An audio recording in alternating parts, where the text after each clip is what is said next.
사무 신용 펀드를 제공하는 그 사무 운용사들, 대형 사무 운용사들하고 대형 은행들, JP모간, 시티그룹 거의 모든 은행들이 다 제휴를 맺었습니다. 합작법인 만들고 그다음에 지분 출자도 하고요. 이렇게 다 엮여 있습니다. 규모가 작고 시장에 그 펀드 투자자들만 손실 보는 선에서 끝날 거라고 한 게 결코 그렇지 않을 수 있다는 걸 제가 말씀을 드리는 겁니다. 이런 거였는지 진작 알았어야 되는데 진짜 대충 넘어갔네. 그러고 보니까. 세상의 모든 지식 언더스탠딩.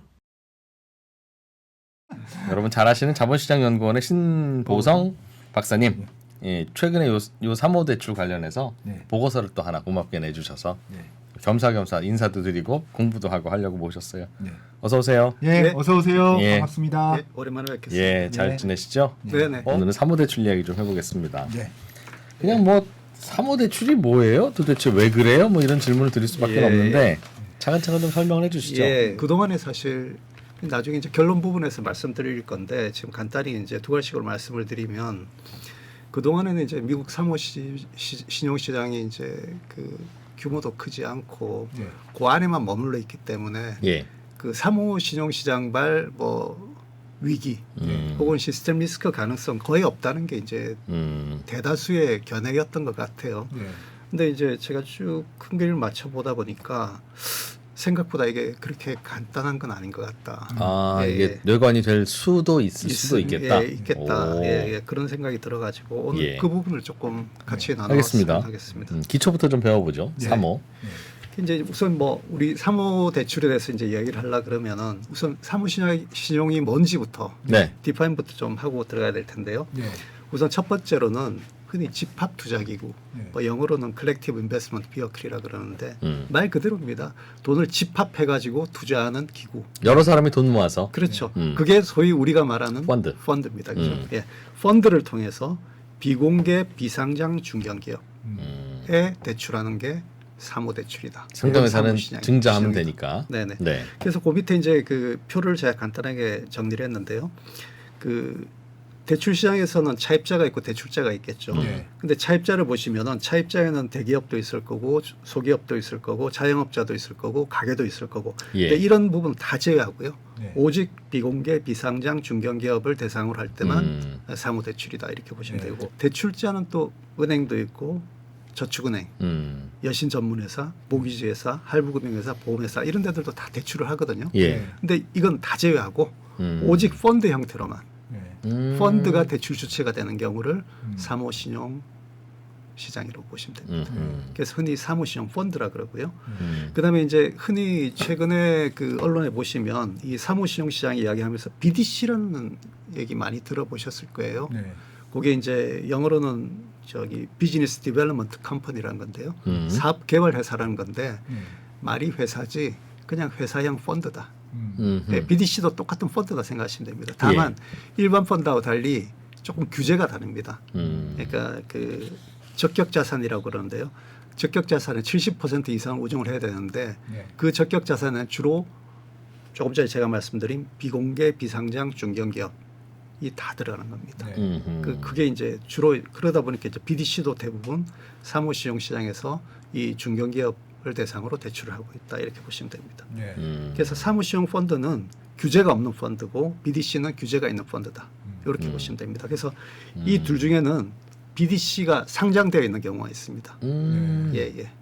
사모 대출 전용 펀드가 상장되어 있습니다. 그 상장 BDC도 있고 비상장 BDC도 있고요. 좀 복잡하니까 하여튼 그 대출자는 오직 펀드 형태로만 그 중에는 사무시용 펀드가 있고 또 일부 상장이 되어 있는 BDC가 있다 이렇게 보시면 되어 있고요. 이제 사무시장 신용시장 규모는 한 2조 5천억 달러 정도 된다는 게 이제 대체적인 견해입니다. 이게 이제 그 사무신용시장이라는 게 규제받는 시장이 아니다 보니까요. 정확한 통계가 없습니다. 그래서 뭐 수많은 아티클마다 다 이제 다른 견해를 이제 내고 있는데 그 포괄하는 범위도 좀 다르고요. 근데 제가 여러 군데 좀 해가지고 참조를 했더니 한 평균적으로 한 2조 5천억 정도 된다 이렇게 보는 게 이제 맞을 것 같고요. 특히나 이제 최근 5년간 지난 팬데믹 직후부터 아주 급속하게 성장을 했습니다. 그래서 최근 5년간 연평균 20%씩 시장이 확대됐다. 급격하게 성장을 했다. 이렇게 보시면 될 것 같고요. 저렇게 저런 시장이 꽤 적지 않은 규모로도 존재하고 심지어 성장도 저렇게 빠르게 한다는 건 네. 저런 수요가 최근에 특히 늘었다라는 뜻일 텐데. 그거를 제가 조금 이따가 말씀드릴게요. 예, 그거 이제 설명을 해주실 것 같다는 생각이 불현듯 들어서. 이 프로님은 하여튼 귀신입니다. 예, 제가 이제 조금 전에 사무실용시장에 대해서 이제 그 정의를 말씀드렸는데 그 정의를 보면 이제 구성 요소는 크게 세 가지가 있겠죠. 먼저 차입자는 중견기업이 되겠고요. 그럼 도대체 중견기업은 뭐를 중견기업을 하느냐? 이것도 이제 좀 봐야 될 텐데 제가 표시한 거는 여러 문헌에 나오는 이제 평균값입니다. 매출은 보통 3억 달러 내외. 그다음 대출 규모는 그러니까 건당 대출 한 기업이 받는 대출 규모는 2억 3천만 달러 정도. 그다음 대출 만기는 5년에서 7년, 꽤 길죠. 장기 대출을 하고요. 그다음에 이제 중간에 대출 기구 인터미디어리는 조금 전에 말씀드렸죠. 사무시형 펀드하고 BDC, 비즈니스 디벨롭먼트 컴퍼니 이 두 개가 되겠고요. 그러면은 BDC나 사무시형 펀드에 누가 출자를 그렇죠. 출자를 해서 이제 이 사무시형 펀드나 BDC가 중견기업에 직접 대출을 쏘아주는 거 아니겠습니까? 예. 그러면 이제 이 펀드에 투자하는 투자자는 누구냐? 조금 전에 제가 그 대출 만기가 5년에서 7년이다. 예. 만기가 길잖아요. 그다음에 중견기업 대출이라는 게 소위 정부 비대칭이 심하기 때문에 유동성이 거의 없습니다. 중간에 현금하기 어렵다는 거죠. 그 차용증 이거 혹시 돈 마련하려면 거래하기 힘들다. 그렇죠. 네, 거래가 거의 안 되는 이제 유동성이 낮은 자산이 대출 자산이기 때문에 투자자들도 소위 그 페이션트 캐피탈 오랫동안 돈을 태우고 기다릴 수 있는 사람이어야 됩니다. 그러다 보니까 이제 소위 이제 투자 시기가 긴 투자자들 주로 이제 연금기금 우리가 국민연금 들었다고 돈 내놔라 할 수 없잖아요. 그죠? 굉장히 장기 시계를 가지고 이제 투자를 하고 있는 것이고 생명보험도 마찬가지죠. 그다음 국부펀드, 패밀리 오피스 이런 이 장기 투자자들이 주된 투자자였습니다. 예. 그런데 지난 팬데믹 이후부터 개인 투자자들을 적극적으로 유치를 하게 됩니다. 그래서 개인 투자자 비중이 지난해 말 기준으로 13%까지 됐다. 요게 이제 개인 투자자를 왜 유치하게 됐는지는 제가 좀 이따 다시 말씀을 드릴게요. 자, 그러면은 조금 전에 그 사모 신용시장이 급격하게 성장을 했다 이제 말씀을 드렸는데 이 프로님 이제 질문 주셨잖아요. 도대체 왜 이렇게 why 성장을 했냐? 첫 번째로는 저금리하고 이제 확장적 통화 정책입니다. 그 뭐 잘 아시겠지만 지난 글로벌 금융위기가 2008년도에 있었는데요.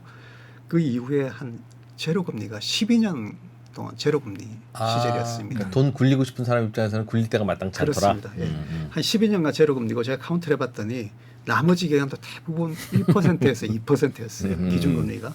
자, 이렇게 금리가 낮으면 search for yield라 그러죠. 그러니까 돈을 갖고 있는 사람들이 조금이라도 더 높은 수익을 얻기 위해 가지고 여기저기 이제 서치를 하게 된다는 이게 이제 그 이론도 있고 실증적으로 다 검증이 된 것들입니다. 그래서 이제 보면은 이렇게 돈을 굴리려던 사람들이 많다 보니까 수요보다는 공급 요인이 시장 확대를 견인했다는 겁니다. 돈 좀 빌려가시오. 그렇죠. 그러니까 이걸 이제 그러니까 BIS에서 테스트를 했는데 자, 그럼 이거를 공급 요인인지 수요 요인인지 어떻게 하냐. 사실 양과 가격은 수요 곡선하고 공급 곡선이 맞는 한 포인트에서 결정되잖아요. 그래서 도대체 수요 곡선이 움직인 건지 공급 곡선이 움직인 건지 저희는 알 수는 없는데 이제 만약에 그 수요 요인이라 그러면은 대출량이 늘고 돈을 쓰는 사람 많으니까 대출 금리도 높아져야 되잖아요. 그렇겠지요. 근데 공급 요인이라 그러면은 대출량은 늘고 금리는 떨어져야 되겠죠. 그렇겠죠. 바로 후자라는 겁니다. 점점 금리가 떨어지더라. 그래서 이제 2010년 이후의 시장 확대는 돈이 너무 많이 풀려가지고 이 돈을 굴리려는 사람들이 적극적으로 중견기업 그전에는 잘 대출을 받기 어려웠던 중견기업들을 공략하기 시작한 게 성장 배경 중에 첫 번째라는 거고요. 두 번째로는 이제 은행의 규제 차익입니다. 그 지난번 글로벌 금융위기 이후에 그 은행들의 자본 비율 규제가 많이 강화됐죠. 그러니까 부채를 너무 많이 일으키지 말고 대출 많이 해주지 마라. 자기 자본을 많이 쌓아라. 대출을 해주려고 하면은 자기 자본을 더 늘려라. 이렇게 하는 건데요. 이제 그 흔히 이제 자기 자본 비율이 자기 자본 나누기 그 위험 가중 자산 이렇게 됩니다. 그러니까 분모의 위험 가중 자산이 되겠죠, 그죠? 그래서 위험도가 높은 자산은 위험 가중치가 극단적으로 1까지 100%까지 적용이 되기 때문에 온전히 분모에 다 카운트가 되는 겁니다. 그러니까 예. 분모가 커지는 거죠. 그렇게 되면 이제 자기 자본 비율이 떨어지기 때문에 그 위험 가중치를 낮은 자산을 편입할수록 자기 자본 비율이 높아지는 효과가 그렇겠죠. 있습니다. 예. 그렇죠. 그런데 보면은 중견기업에 직접 대출하게 되면은 위험 가중치가 100%가 적용이 되는데요. 이 사모신용 펀드 대출하게 되면은 20%밖에 적용이 안 됩니다. 똑같은 돈 밀어 넣었는데. 예, 그렇습니다. 야. 한 쿠션 치면 예, 그렇습니다. 이게 이제 바로 이제 규제 차익이라는 겁니다. 그래서 은행들이 사모시형 펀드에 적극적으로 대출을 하기 시작한 겁니다. 이때부터. 저거는 뻔히 보이는 아웅 같은데 아닙니까? 그러니까 이제 사전에 이제 뭐 전에 제가 부채로 만든 세상에서도 말씀드렸지만 사전에 은행들이 어떤 행태를 보일지는 아무도 예상할 수 없기 때문에 설마 사모신용 펀드를 거쳐서 또 할지 이거는 이제 생각을 못했던 거죠. 규제 당국이. 예. 그 프라이빗 에코티나 이런 쪽으로는 규제를 많이 해놨는데 네. 바깥에서 펀드에서 대출을 해줄 거라고는 별로 생각을 안 했던 거죠. 그리고 은행 돈이 거기로 흘러갈 거라고 예. 생각 못해서. 그래서 이제 좀 시산을 해본 게 있는데 중견기업에 직접 대출할 때에 비해서 그 사무시형 펀드, 중견기업에 대출을 해주는 사무시형 펀드에 은행이 대출을 해주게 되면은 ROE가 2.6배나 늘어난다는 거죠. 은행 입장에서 볼 때. 예. 그러다 보니까 이제 은행들이 적극적으로 사무시형 펀드를 활용을 한 거죠. 예. 그러다 보니까 은행들이 이제 은행들이 펀드에 대출하는 거는 주로 이제 기간 대출보다는 한도 대출, 예. 마이너스 통장이지 않습니까? 한도 얼마까지 정해놓고 얼마든지 뭐 필요하면 편하게 갖다 써. 갖다 쓰라는 게 지난 5년간 누적 145%가 늘었습니다. 그러니까 연간 이것도 한 20% 정도 늘은 거죠. 그러니까 은행들이 사무시형 펀드에 돈을 아주 적극적으로 대출을 해주기 시작했다는 거고요. 그리고 이제 이게 사무시형 펀드를 통해서 이렇게 규제 차익을 얻을 수 있기 때문에 예. 그 소위 그 사무신용 펀드를 제공하는 그 사무 운용사들 대표적으로 이제 클리프워트나 아폴로 뭐 그다음에 또 유명한 저기 블랙스톤 이런 데들 있지 않습니까? 그런 데들이 대형 사무 운용사들하고 대형 은행들, JP모간, 시티그룹 거의 모든 은행들이 서로 파트너가 있구나. 예. 다 제휴를 맺었습니다. 이렇게 파트너십 만들고 또 합작법인 만들고 그다음에 사무시형 펀드에다가 지분 출자도 하고요. 이렇게 다 엮여 있습니다. 그러다 보니까 이제 은행들이 이런 규제 차익 요인 때문에 사무시형 시장이 많이 커졌다. 그래, 우리 첫 번째 궁금함이 아니 저 대출 은행 가서 받으면 되지 왜 저 중견기업식이나 되는 분들이 자꾸 은행 안 가고 저거 받았을까? 사실 처음에는 사무신용 시장이 이렇게 커지게 된 계기가 아까 이제 이 프로님 처음 질문 주셨던 것처럼 은행에서 대출 받고 싶은데 네. 그 지난번 글로벌 금융위기 이후에 은행 규제 강화됐잖아요. 문턱이 높아져서. 그러다 보니까 문턱이 높아져가지고 진짜 돈이 필요한 사람이 은행에서 대출 못 받고 밀려났다 이런 견해가 지배적이었는데 테스트를 해봤더니 그렇지 않다. 그건 아니고. 그건 아니고 가능하면 많이 대출해주고 규제를 피하려고 하던 은행들이 돈 쓰실 분 뭐 이러고 돈을 떼었다는 거죠. 그렇습니다. 예. 그거를 이제 직접 안 나섰고 사무시형 펀드하고 제휴를 통해 가지고 맨 앞단에 이제 사무시형 펀드가 이제 전면에 드러나게 되는 거죠. 예, 그렇게 보시면 될 것 같습니다. 그다음에 이제 성장 배경 중에 또 중요한 것 중에 하나가 이 생명보험사들입니다.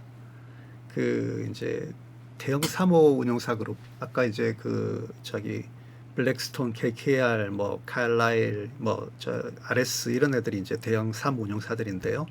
이 대형 사무 운용사들이 산하에 프라이빗 에코티도 있어요. 당연하겠죠. 사무 운용이니까 프라이빗 에코티도 있고 사무 대출 펀드도 있고 뭐 이렇게 있는데 이 저기 대형 사무 운용사 그룹 밑에 있는 프라이빗 에코티가 생명보험사를 인수를 합니다. 프라이빗 에코티들이 보통 하는 게 그런 거니까요. 바이아웃 해가지고 이제 기업을 인수를 하잖아요. 자 그러면은 예를 들어 가지고 블랙스톤 산하의 프라이빗 에코티가 있는데 그 프라이빗 에코티가 A라는 생명보험사를 인수를 해요. 그러면 A라는 생명보험사는 규모도 굉장히 크죠. 보험 계약금이 계속 들어올 거 아닙니까? 그렇죠. 그 돈을 어디다 운용하는가 하면은 블랙스톤 산하에 있는 사무신용 펀드에다가 출자를 한 겁니다. 야, 알겠어요. 네, 무슨 말씀인지 아시겠죠, 그렇죠? 이게 2009년도에 아폴로라는 대형 사무 그 운용 그룹이 있습니다. 이 아폴로라는 사무 운용 그룹에서 아테네라는 생명보험사를 인수를 했어요. 그래가지고 이게 아까 방금 말씀드린 그 구조를 통해 가지고 대박이 난 겁니다. 그러다 보니까 블랙스톤, KKR, 칼라일 거의 모든 사무운용사들이 메이저 사무운용사들이 다 뛰어들어가지고 생보사를 다 인수를 하게 되는 겁니다. 건설회사들이 크림빵 회사 인수해서 간식을 계속 크림빵으로만 먹이는 거예요. 그런 얘기죠. 일하는 분들. 그런 사례가 있었나요? 아니 그건 아니죠. 구조상 딱 저런 일이구나. 예, 그러다 보니까 이제 이 피소유 생명보험사는 이제 계열 사무시형 펀드에 출자를 하게 되니까 이 이제 피소유 생명보험사를 계열사로 갖고 있는 사무시형 펀드들은 대출할 돈이 무무진하게 생기는 겁니다. 그렇겠네요. 예. 그래서 이제 그 결국은 생명보험사들이 사무시형 펀드의 대출 자금 조달원으로 활용되기 시작했다. 그래서 이제 아까 기본적으로 생명보험업계도 초저금리 시절에는 운용할 때를 계속 찾아 돌아다녔겠죠. 저금리 시절에 그래서 이제 생보사들이 이제 이런 루트로 활용이 됐다. 그러다 보니까 이제 그 갈수록 옛날에는 이런 경우가 별로 없었는데 프라이빗 에쿼티들이 생명보험사를 인수하는 케이스가 굉장히 많이 늘어났어요. 그래서 그 밑에 이제 그림을 보시면 2010년도만 해도 프라이빗 에쿼티가 생명보험사를 갖고 있는 그 비중이 전체 생명보험사 자산의 불과 1%밖에 안 됐습니다. 그런데 2024년 말은 14%까지 늘어났습니다. 그러니까 지금 메이저 생보사들은 대부분 메이저 PE들이 다 갖고 있고 이 메이저 그 PE한테 인수된 생보사들은 그 계열 사무시형 펀드에다가 대규모 자금을 공급하고 있다. 이렇게 보시면 될 것 같습니다. 그럼 생명보험사를 인수한 이유는 그 저 사모 대출의 자금 소스로 사용하기 위해서 두 가지가 있습니다. 사실은 프라이빗 에쿼티가 그 운용 보수 구조를 보시면요. 프라이빗 에쿼티는 딜 사이즈가 클수록 좋죠. 운용 보수가 많습니다. AUM이 클수록. 예. 근데 생보사가 대출 규모가 크거든요. 덩치가 크니까. 인수만 하면 프라이빗 에쿼티에서도 운용 보수가 많이 나오죠. 거기다가 또 프라이빗 크레딧 펀드를 만들어가지고 거기다 돈을 주면 거기서도 또 보수가 창출이 되잖아요. 진짜 돈이 넘치던 세상에 프라이빗 에쿼티로도 돈이 많이 갔을 테니 그렇겠네요. 그러니까 야, 이게 뭐 짜잘한 회사 인수해서는 이거 우리 다 인수도 못하겠다. 야. 큰 회사 좀 찾아와봐. 한 상황이었나 보네요. 그 이제 사실 옛날에는 안 그랬는데 우리나라도 요즘 그 프라이빗 에쿼티가 생보사들 지분들 갖고 있는 이제 슬슬 뭐 그런 경우들도 있고. 그게 그런 인센티브가 있는 겁니다. 덩치가 큰 애들 갖고 올수록 덩치 큰 애들 하나 넣고 있으면요 기본 보수가 그냥 계속 박장경으로 발생합니다. 채우기는 또 채워야 되고. 네네. 알겠습니다. 그래서 그래서 크게는 이제 말씀드린 것처럼 초저금리, 그다음에 은행의 규제 차익 유인, 그다음에 그 사무 운용사들이 생보사를 끌어들여 가지고 그 자산을 운용한 것들. 요 세 가지가 가장 큰 요인이다 이렇게 보시면 될 것 같고요. 자, 그래서 지금까지 이제 그 사무시형 시장이 도대체 뭔지 살펴봤고, 그다음에 왜 이렇게 커졌는지 이제 살펴봤는데요. 이제 본격적으로 이제 위험한 게 뭐냐? 위험한 게 뭔지 한번 보도록 하겠습니다. 최근에 이제 뭐 많이 이야기 나오는데 위험하다 그러면 이제 저희가 한 두 가지 정도로 생각할 수 있죠. 첫 번째 건전성, 그러니까 빚을 갚을 수 있는가 펀드가. 두 번째로는 유동성. 막 돈을 막 찾아가지고 유동성이기 때문에 막 자산을 막 급매해야 될 이런 위험 없는가. 이 두 가지를 이제 짚어볼 텐데 첫 번째는 이제 건전성입니다. 그 사무시형 펀드의 건전성, 사무시형 펀드가 빚을 갚을 수 있는지 없는지는 철저하게 그 펀드에 담겨 있는 기업들이 제대로 원리금을 갚는가에 연동이 되게 되는 거죠. 그래서 차익 기업 이제 펀드 안에 들어있는 차익 기업들의 상황을 이제 먼저 봐야 될 텐데요. 첫 번째로는 이자 부담이 크게 높아졌습니다. 그 팬데믹 직후에 제가 아까 시장이 급증했다 말씀드렸는데 팬데믹 직후만 해도 제로금리였잖아요. 근데 이제 사무시형 펀드 차입 기업에 대한 이제 그 이자가 어떻게 적용이 되는가 하면은 변동금리 대출입니다. 변동금리 대출이라는 게 이제 소위 뭐 소파란 게 있는데요. 소파는 너무 어려우니까 그냥 기준금리 플러스 한 500bp에서 700bp 스프레드를 붙인다 이렇게 생각하시면 됩니다. 그래서 이제 그 당시에 기준금리가 0%였으니까 평균적으로 차익금리가 한 6% 정도로 추정이 돼요. 근데 지금 기준금리가 많이 올랐잖아요. 그래서 지금 그 이 사무시형 펀드로부터 차입을 받고 있는 기업들이 부담하고 있는 금리는 12%대로 추정이 됩니다. 야, 제로금리일 때도 6%의 돈을 빌려줬어요. 야, 친구들 이자 장사 잘했네. 맞아 사업이네. 그러니까 그 당시에도 기꺼이 빌리겠다는 기업들이니까 그렇게 좀, 우량한 기업들이 그렇지. 없는 거죠. 그래서 제가 이게 수요라기보다는 푸시 공급 요인이 이제 시장을 성장시켰다는 겁니다. 네. 애초에 이제 그렇게 내용이 좋지 않은 기업들한테 많이 돈이 갔었는데 지금 하여튼 이 상황에서 지금 부담하고 있는 금리가 무려 12%. 원래 빌려줄 때는 뭐 5년간은 고정금리 이겁니까? 아니면 계속 변동금리. 아 그래요. 네네네. 야 그러면 진짜 이자가 갑자기 많이 나가거나 그런 일이 그렇습니다. 벌어졌겠네요. 네. 돈 빌려간 회사 입장에서는. 지금 차익금리가 이제 거의 2배가 됐다는 거고요. 뭐 차익금리가 이자가 높아지더라도 돈을 많이 벌어들이면 뭐 이자는데 아무 상관이 없잖아요. 그렇죠? 근데 네. 이 이자보다는 증가하는데 정반대로 수익성은 악화되고 있다는 겁니다. 그 사무시형 펀드로부터 돈을 빌린 기업들의 이제 그 업종을 보면은 IT 업종이 41% 정도 됩니다.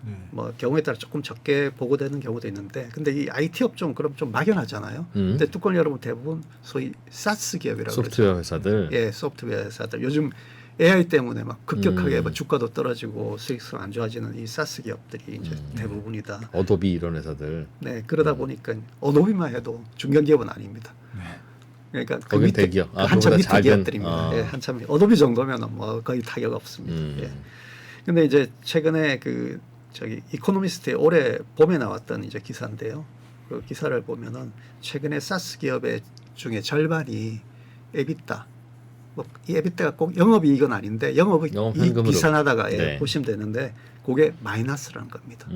이거 이거 이자 내기 전에 이익이거든요. 예. 그러니까 이게 이자 내기 전에 이미 손실을 보고 있으면 이자를 낼 방법이 없는 거지 않습니까? 예. 그러니까 그만큼 수익성이 이제 나빠지고 있다는 거고요.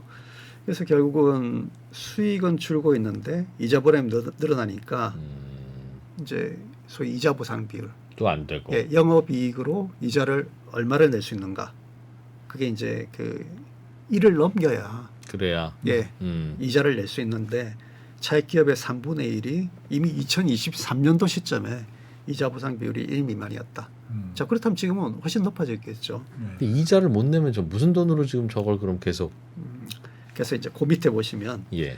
그 일부는 뭐 기업 상각 처리도 했겠지만 예. 이게 이제 사실 좀 뒤에 설명을 드리겠지만 그 펀드에 들어있는 기업에 대해서 평가를 하는 거는 철저하게 운용사 재량에 있거든요.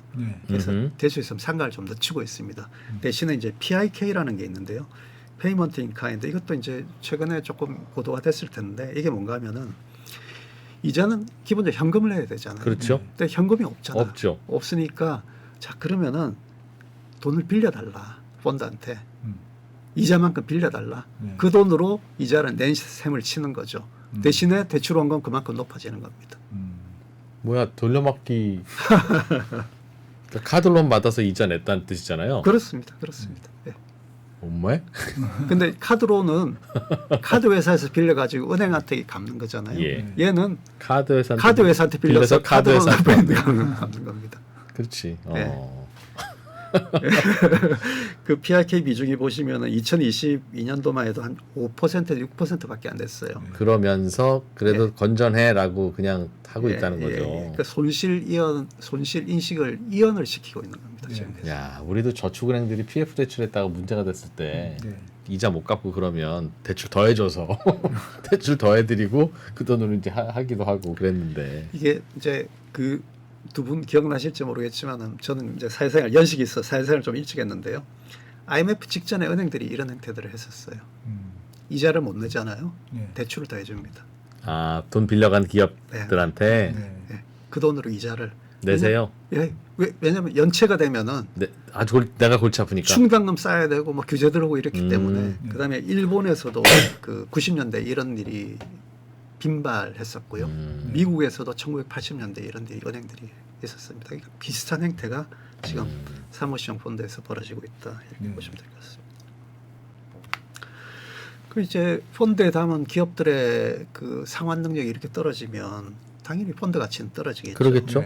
자, 그때 그 사실 뭐 펀드에 담은 기업들의 그 상환 능력이 떨어진다고 하더라도 뭐 몇 개 기업이 문제가 되면은 펀드니까 여러 기업들 담고 있으니까 위험이 분산되지 않습니까? 그래서 이제 다학화 효과 때문에 위험이 분산되는데 지금 현실은 그렇지가 않다는 거죠. 그러니까 소프트웨어 회사들이 많이 받아갔다면서요. 예, 집중해서. 소수 업종에 집중이 되어 있습니다. IT 업종이 41%고요. 그러니까 어째 저랬을까요? 왜 저렇게? 거기가 뜬다는 소위 이제 앞으로 소프트웨어 기업들이 우리나라도 옛날에 그 팬데믹 직후에 예. 그 플랫폼 기업이라든지 소프트 아. 기업들이 주가가 엄청 올랐잖아요. 대면 비대면 로 비즈니스 하는 이제 이런 차원에서 이제 아마 줌 집중- 커뮤니케이션 뭐 이런 회사들. 예. 그래서 소수 업종에 집중되어 있기 때문에 위험 분산 효과를 거두기 어렵다는 거고요. 업종뿐만 아니라 기업 집중도 심각합니다. 이제 펀드를 이제 이 BDC 가지고 연구를 하는 결과인데, 이건 이제 저널 학술 논문에 실린 건데, 그에 이제 그거를 제가 말씀드리는 건데요. 펀드당 평균 이제 담보 있는 기업 수가 100개가 넘지 않고요. 더 심각한 거는 상위 1개 기업에 대한 대출 비중이 13%. 상위 10개로 하면 51%입니다. 아, 그때 장사 쉽게 했구나. 대출 영업도 부지런히 안 하고 그냥 한 곳에다 몰아줘 버렸구나. 애초에 근데 사무시형 펀드라는 게 대출에 특화된 조직들이 아니잖아요. 갑자기 시장이 커지다 보니까 이렇게 이제 막 돈은 쏟아져 들어오고 이제 밀어내기로 이렇게 하는 거죠. 혹시 저 돈 쓰실 만한 친구네 회사 없어요? 좀 소개시켜줘요. 하니까 이제 소프트웨어 회사 친구는 또 소프트웨어 회사 하지. 김 사장, 박 사장 하면서 막 소개시켜줬겠지. 그러다 보니까 이렇게 뭐 소수 업종에 집중돼 있고 또 소수 기업에 집중돼 있다 보니까 상위 몇 개 기업만 부도가 나도 뭐 같이 펀드 보겠죠. 가치가 그냥 꼬꾸라지는 겁니다. 그럼에도 불구하고 그 펀드 가치 net asset value라 그러죠. NAV라 그러지 않습니까? 네. 모든 펀드는 NAV가 다 이제 공시가 되는데 이 NAV는 이제 그 사실 상장 주식이라든지 상장 채권 시장의 유동성이 높은 이제 자산을 담고 있으면 매일매일 거래가 되니까 평가가 되니까. NAV가 자동으로 그냥 예. 누가 개입할 재량이 없습니다. 사실 시장 가격 그대로 반영해서 하는데 대출 자산은 거래가 안 되잖아요. 그렇죠. 그래서 운용사가 철저하게 재량으로 평가를 하게 됩니다.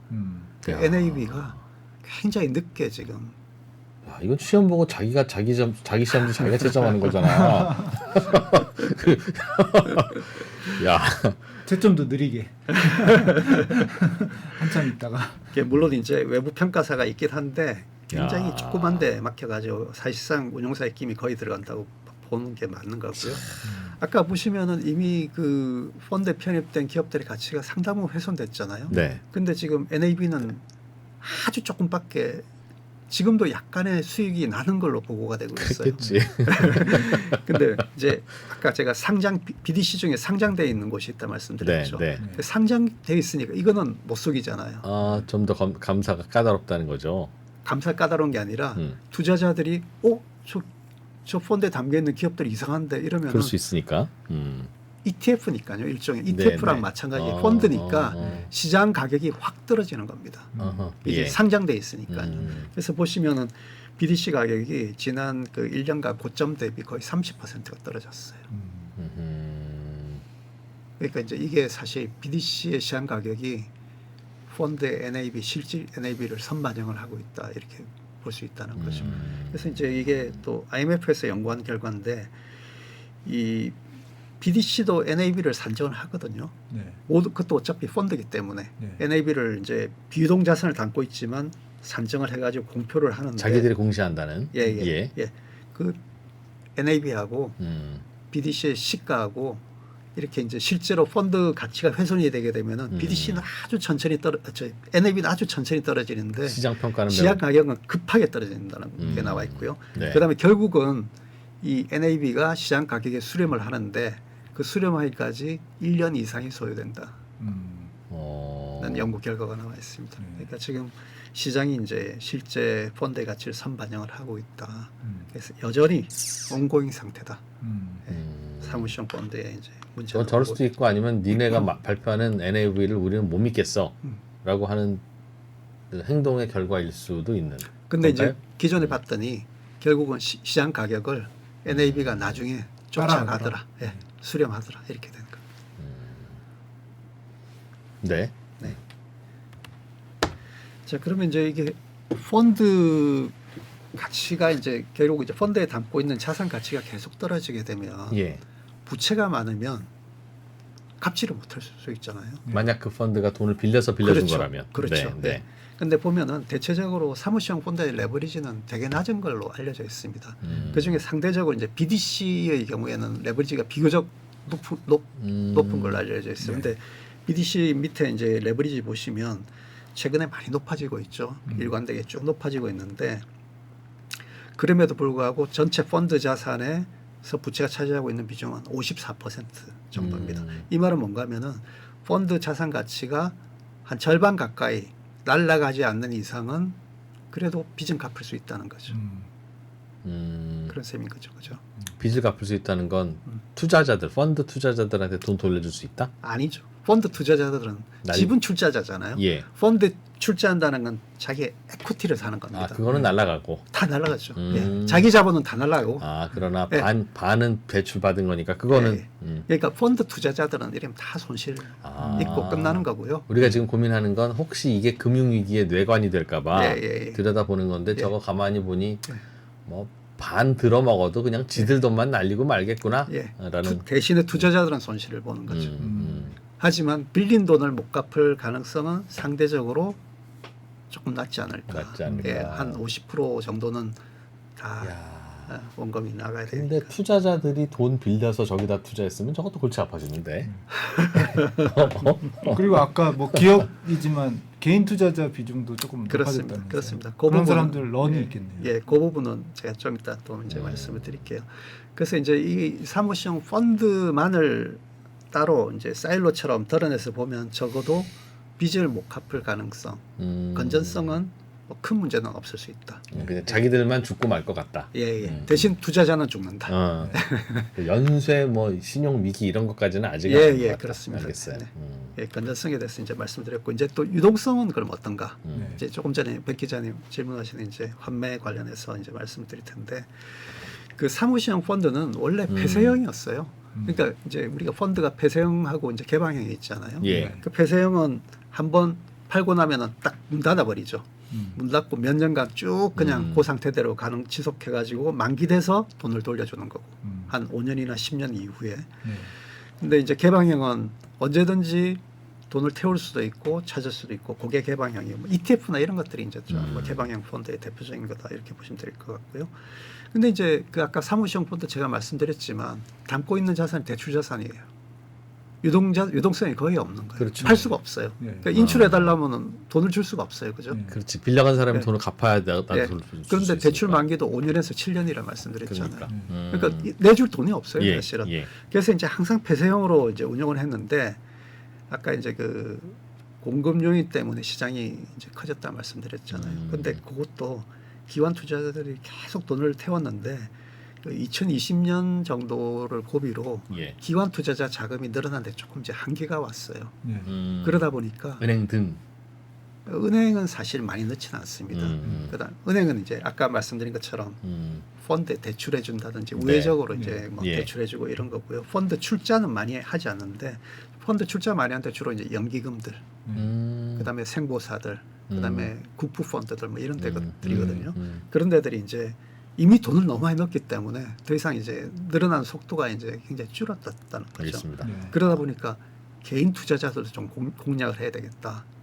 근데 개인 투자자들은 투자 시기가 긴 투자자가 아니잖아요. 그럼 그렇죠. 이렇게 폐쇄형으로 하면은 안 모이죠. 잘 안 보이죠. 그렇죠. 네.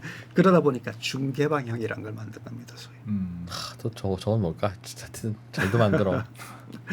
이거는 이제 뭔가 하면은 이제 뭐 그 약정서마다 다른데 대부분 현재 이제 그 시장의 프랙티스는 그렇습니다. 중개방향이 뭔가 하면 본래 개방형은 언제든지 이제 환매를 한도 없이 다 내주는 건데 중개방형은 매 분기 그러니까 3월 말, 6월 말, 9월 말, 12월 말마다 매 분기 펀드 순자산 가치의 5% 이내에서만 환매를 허용하겠다. 이렇게 된 겁니다. 이게 이제 중개방향인데 근데 이제 저기 시장의 상태가 좋을 때는 문제가 없어요. 근데 이제 아까 말씀드린 것처럼 그 최근에 펀드에 담겨 있는 기업들의 성과가 굉장히 안 좋다 말씀드렸잖아요. 그다음에 그 부담한 금리는 굉장히 높아졌고, 그러니까 이제 사실 이렇게 가다 보면은 펀드 가치가 훼손될 거는 거의 뭐 자명하기 때문에 환매 신청이 이제 쇄도를 하게 되는 거죠. 그래서 올해 3월 올해 첫 분기 환매 신청이 이제 RS, 아폴로, 블루아울이 각각 11.6%, 11.2%, 40.7% 환매를 5%로 제한했는데 이 정도만큼 환매를 해달라고 이제 요구가 쏟아진 겁니다. 네. 특히 조금 특이한 게 블루아울이 너무 많죠. 40.7%. 블루아울이 주로 리테일을 공략한 펀드입니다.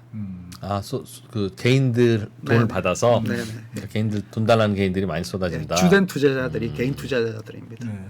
그런데 그 이제 사실 환매 이렇게 했는데 지난번에 그냥 그 일부는 뭐 특히 블랙스톤 같은 경우는 회사 돈하고 직원 돈까지 네. 출연해가지고 초과 환매까지 줘버렸죠. 다 줘버렸어요. 이제 그걸로 이제 그 지나가는 줄 알았는데 이제는 그것도 안 돼요. 그 이후에도 예, 이번 6월에는 또 블랙스톤이 또 초과 더 늘어났거든요. 환매 신청이. 그래요. 이번에는 그 포기하고 5%로 그냥 제한했어요. 선착순 5% 맞다. 예. 이번에도 6월 말 기준으로 환매 신청이 3월 말 분기 대비 50% 이상 늘어났습니다. 투자자들도 바보가 아니잖아요. 담고 있는 기업들 수익성 나빠지는 거 알고 금리가 높아졌으니까 분명히 펀드 가치 떨어질 위험할 거다. 것이다. 예. BDC 주가가 이미 그걸 반영을 하고 있는 거고요. 예. 근데 이제 결국은 이 환매를 이제 결국은 대응하려 그러면은 유동성을 어디선가 확보를 할 수 있어야 되는 거죠. 그렇죠. 그렇죠. 펀드 자체에서. 예. 근데 이제 펀드가 유동성을 확보할 수 있는 소스가 한 4가지 정도가 돼요. 첫 번째로는 펀드 내부에 있는 현금이나 유동성 높은 자산. 두 번째로는 은행에서 차입을 한다든지. 아까 펀드가 은행한테 돈을 빌린다 말씀드렸잖아요. 예. 그다음에 세 번째로는 펀드로 신규로 자금이 들어오면 그 돈으로 또 내주면 되니까. 돌려막기. 그죠? 예. 예. 네 번째로는 펀드 자산을 대출 자산을 매각하는 게 있는데 이 4가지가 다 지금 좀 어렵다는 겁니다. 사실. 그렇겠네. 예, 첫 번째로는 이제 펀드 보유 현금 유동성 자산이 있는가? 있으면 내줬겠죠. 그러나 저건 다 돈 빌려줬어. 예, 심지어 블랙스톤 같은 경우는 직원 돈까지. 직원 돈까지 넣었으니까. 해서 줬는데 저게 많다는 게 아이들 머니 많다는 거니까 좋은 일도 아니고. 아니고 사실상 없는 거죠. 그 펀드 보유 현금하고 유동성 자산 사실상 고갈됐다 보는 게 맞는 것 같고요. 은행 차입도 은행의 크레딧 라인들을 쓰는데 JP 모간이 지난번에 제이미 다이먼이 뭐 바퀴벌레 이야기도 하면서 이제 사모 시장에 대한 하여튼 리스크 관리 들어가겠다 이러면서 대출 한도를 축소를 했어요. 올 4월에. 그러니까 은행 차입도 갈수록 조금 어려워진다는 거고요. 펀드 신규 자금 유입은 전체적으로 봤더니 전년 대비 한 30% 정도 줄었고요. 블루아울은 90%가 줄었습니다. 새로 들어오는. 예, 그래서 새로 들어온 돈 가지고 환매 대응하기도 점점 어려워지고 있다는 거고요. 예. 마지막 남은 게 대출 자산을 매각하는 건데 이제 유동성 낮은 이 대출 자산 만기도 긴데 안 팔리잖아요. 어떻게 될지 모르고. 심지어 이제 대기업 같은 예를 들어서 신디케이트 론 이런 거는 아주 규모가 큰 기업들이거든요. 예. 그러니까 시장에도 알려져 있고 상장 기업들이고 이러면 이제 정보가 있으니까 매각이 되는데 이런 중견기업들은 규모도 작고 기업 정보를 알 수가 없기 때문에 매각이 안 됩니다. 그래서 실제로 그 유통시장에서 거래된 중견기업 대출이 비중을 봤더니 전체 사모시장 펀드 대출의 1%도 안 되더라. 그래서 사실상 대출 자산을 매각해가지고 유동성을 확보해가지고 환매 대응하는 것은 그것도 안 된다. 불가능이다. 네. 자, 그러면 이렇게 환매에 대응하기가 어려운데 그러면 펀드 유동성 위기를 겪는 거 아니냐. 근데 결론부터 말씀드리면은 사모시장 펀드 유동성 위기는 없을 거다. 왜냐하면은 환매를 제한하는 다양한 수단들이 지금 이미 약정서에 다 들어 있어요. 아니요. 그 만기까지 기다리세요. 우리 못 해줘요. 예. 자, 다음 손님. 우선 이제 아까 저기 보면 환매 한도를 5%로 이제 제한한다 말씀드렸잖아요. 근데 그러다가도 도저히 이것도 안 되겠다.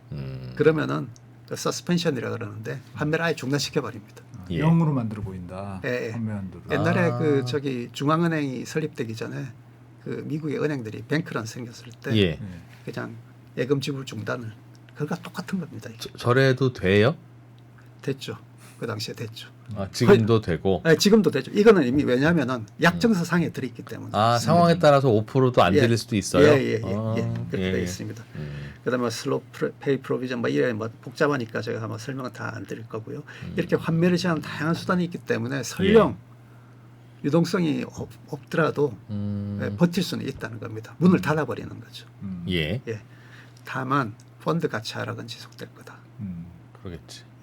차익 기업의 수익성은 떨어지고 있고 금리 부담은 반대로 높아지고 있기 때문에 이게 이제 펀드 만기가 되는 시점에서는 투자자들이 손실을 보는 거는 불가피할 거고 만기 이전이라도 이게 이제 사실 담겨 있는 기업들의 그 상황. 상태가 너무 급격히 나빠지면은 아까 NAV를 천천히 조정한다 말씀드렸잖아요.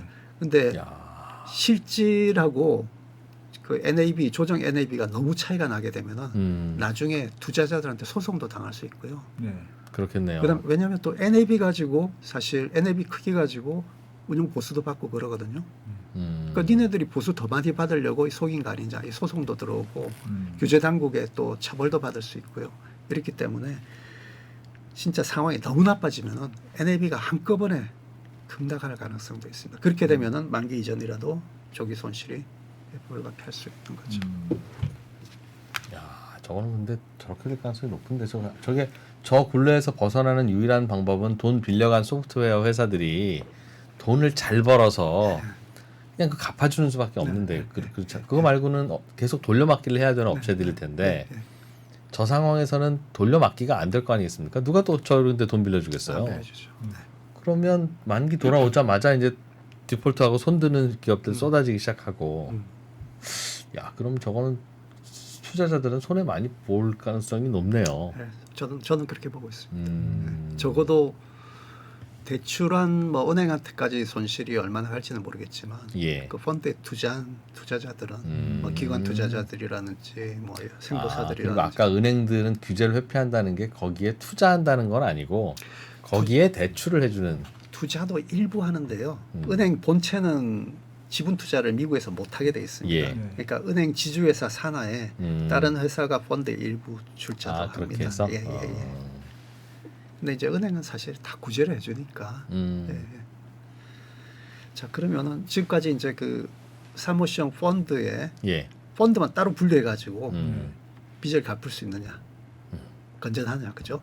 그다음에 유동성 위기를 맞을 가능성이 있느냐, 야. 돈을 내줄 수 있느냐 이 두 가지를 봤는데 이 사모시형 펀드만 분리해 놓고 보면은 뭐 결국은 투자자들이 손실은 보겠지만 빚을 못 갚거나 아니면은 유동성 위기를 촉발할 가능성은 사실상 거의 없는 거죠, 그죠? 쟤들만 죽고 만다. 예. 그런데 그러면 정말 이렇게 보는 게 맞느냐? 진짜 괜찮은가? 그러니까 이게 정말 사모시형 펀드가 정말 정말 고립게 닫힌 세계에 자기들만 따로 존재하면은 뭐 그럴 수 있을 텐데 예. 지금부터 제가 말씀드릴 거는 꼭 그렇지는 않을 수 있다. 예. 는 점을 조금 말씀드리려고 합니다.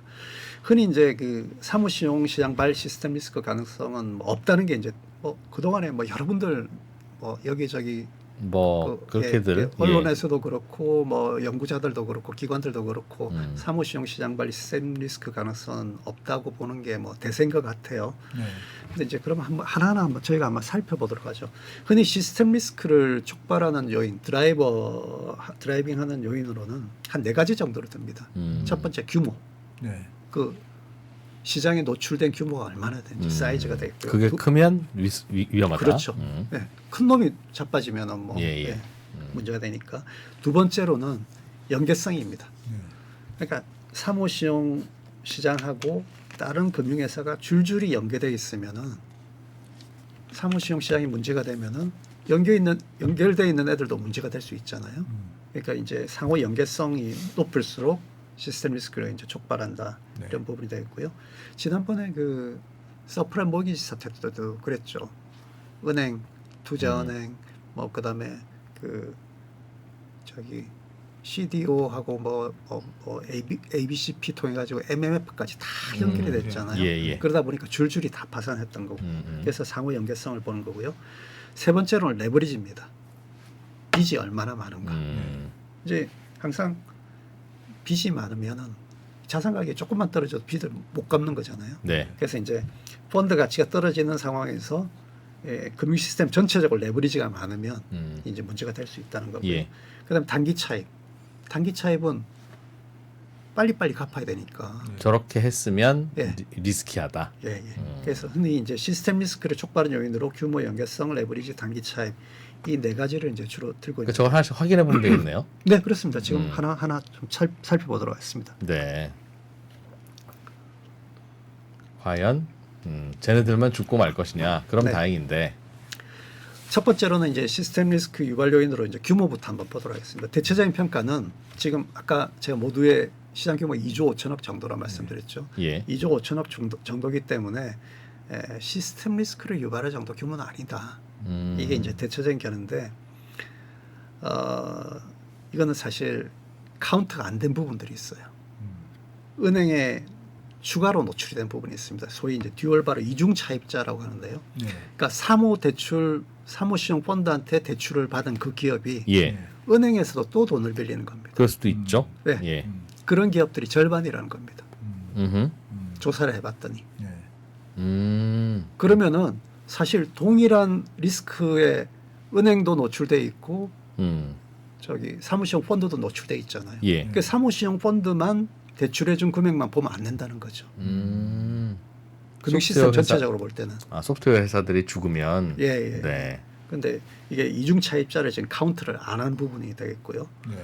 그다음에 아까 말씀드린 것처럼 요거는 이제 그 사무시형 시장에 직접 노출된 거죠, 은행들이. 예. 그다음에 또 은행들이 제휴관계를 많이 맺고 있다 그랬잖아요. 그 사무시형 펀드가 대출을 해주고 나면은 그 기업한테 또 은행이 또 추가로 출자도. 출자는 안 되고 추가로 대출하는 경우도 빈번한 걸로 보고가 되고 있습니다. 시정 펀드에 대해서. 펀드에도 대출해주고 네. 사모시형 펀드가 A라는 기업한테 대출을 해줬잖아요. 그럼 A라는 기업한테 은행이 또 너 그 펀드에 대출 받았어, 내가 또 대출해줄게. 아. 그래가지고 이 부분이 지금 카운트가 안 되고 있는 겁니다. 똑같은 얘기네요. 아까 이중 차입자 그렇습니다. 얘기. 똑같은 얘기. 애초에 이중 차입자들도 있었고 애초에 사모시형 펀드한테만 대출 받았는데 나중에 소개받고 은행이 또 대출해 주는 겁니다. 추가로. 이중 차입자 문제가 이제 꽤 있는 거고요.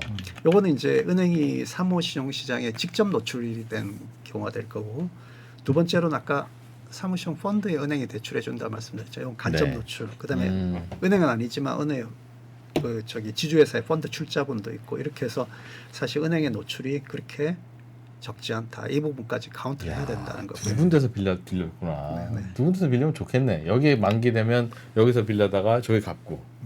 그래서 또 여기 만기 들어오면 저기서 빌려다가 또 여기 갚고. 그러니까 이제 실제로 이게 지금 그 규제받는 시장이 아니다 보니까 정확한 감독 당국도 지금 제일 불안해하는 게 데이터가 없다는 겁니다. 네. 안에서 어떤 상황인지 지금. 지난번에 서프라임 모기도 정확히 같은 케이스였거든요. 이제 이것도 이제 큰 건데 이게 사실 노출이 더 큰데 아까 그 사모 자산 운용사 산하의 프라이빗 에쿼티가 생명보험사를 인수를 해가지고 그 생보사 자산을 가지고 사모시형 대출로 네. 한다고 얘기하셨어요. 활용했다 말씀드렸잖아요. 보험사 고객 돈이. 예. 근데 이제 처음에는 그 인수를 해가지고 생명보험사가 사모시형 그 시장에 그 운용을 하는 게 주로 직접 대출이나 출자가 많았어요. 펀드에 대한 출자 이런 게 많았는데 보시면은 요즘은 그 규제를 회피를 하는 이런 게 또 나왔습니다. 뭔가 하면은 뭘까? 제일 왼쪽에 보시면 제일 왼쪽이 중견기업이 있고 제일 오른쪽이 생보사가 있죠. 결국은 생보사 돈이 중견기업으로 넘어가는데 어떤 과정을 거치는가 보시면은요. 그 중견기업 옆에 여기 보이시죠? 그 사모시형 펀드가 있겠죠. 사모시형 펀드가 그 본래는 출자금을 받아가지고 이 대출을 해주잖아요. 예. 그죠? 이 대출이 중견기업한테 흘러가게 됩니다. 근데 이 대출을 SPV 특수목적법인 페이퍼 컴퍼니죠. 이 페이퍼 컴퍼니를 세워가지고 이 대출 자산 그대로 넘깁니다. 그리고 이 대출 자산을 기초로 사모 ABS Asset Backed Security를 발행을 해요.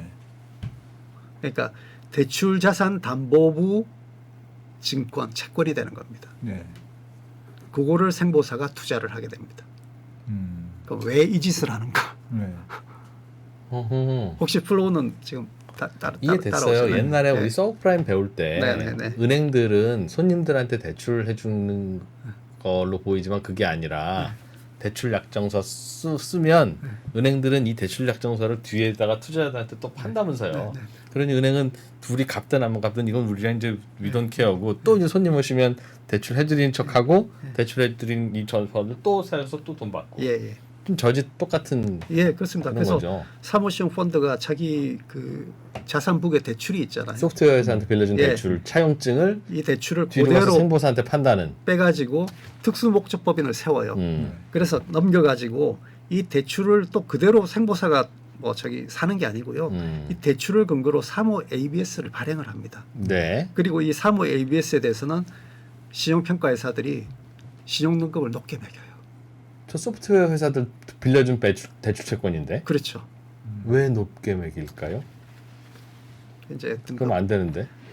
등급 쇼핑이 벌어지고 있는 거죠. 아 친구한테 야, 평가 좀 해주라 그러는 모양. 그래서 이제 보통 이제 이게 그 공모 채권은 그 신용 등급이 대부분 공개되지 않습니까? 예. 그죠? 다 공개가 되는데 이 프라이빗 레이팅을 매기는 또 회사들이 있습니다. 사모 신용 등급을 매기는 회사들입니다. 이 비공개됩니다. 이거는 일반한테 공개 안 되고 예. 투자자한테 그러니까 이 사는 사람한테만 공개됩니다. 생보사한테만 공개되는 거죠. 자, 그런데 아까 말씀드렸죠. 이게 사모시형 펀드하고 생보사는 위에 올라가면 같은 주인이잖아요. 주인이죠. 같은 주인. 야. 네. 지금 그래서 이제 결국은 왜 이렇게 하느냐? 생보사가 직접 대출을 갖고 있으면 위험 가중치가 높아져요. 아 당국에서. 네, 그래서 자기 자본을 많이 쌓아야 돼요. 네. 근데 요거를 사무 ABS로 둔갑을 시키면 실질은 똑같지만 형식으로 대출이지만. 예, 사무 ABS로 만들면은 신용 등급이 확 올라가기 때문에 자기 자본을 조금만 쌓아도 돼요. 그다음에 이제 그 밑에 보시면은 또 다른 경우인데요.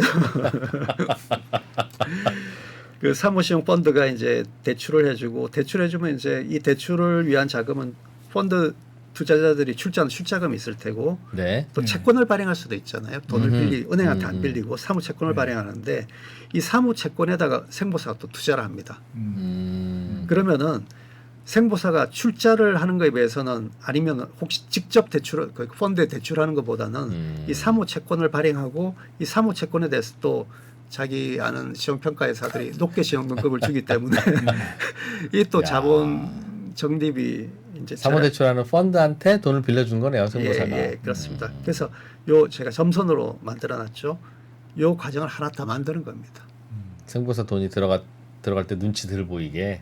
실제로 그래서 아오. 요 과정을 거침으로써 규제 자본이 약 45억 달러나 진짜 절감시킬 수 있었다는 겁니다. 열심히들 산다, 열심히들 살아 진짜. 근데 항상 규제가 있으면 그걸 피해가려고 그러는 겁니다. 그래서 이게 45억 달러면 감이 잘 안 오시죠. 근데 45억 달러가 결코 작은 돈이 아니에요. 제가 미국 생보 저는 뭐 보험 전공은 아니지만 이번에 이제 연구하면서 미국 생보계 전체 자기 자본을 봤더니 한 450억 달러 정도 돼요. 야. 자기 자본의 10%에 해당하는 겁니다. 굉장히 큰 돈입니다. 이만큼 지금 자기 자본 적립이 덜 되어 있다는 겁니다. 실질은. 그러니까 자기 자본에 비해서는 위험하게 더했다는 뜻이기도 그렇죠. 하고.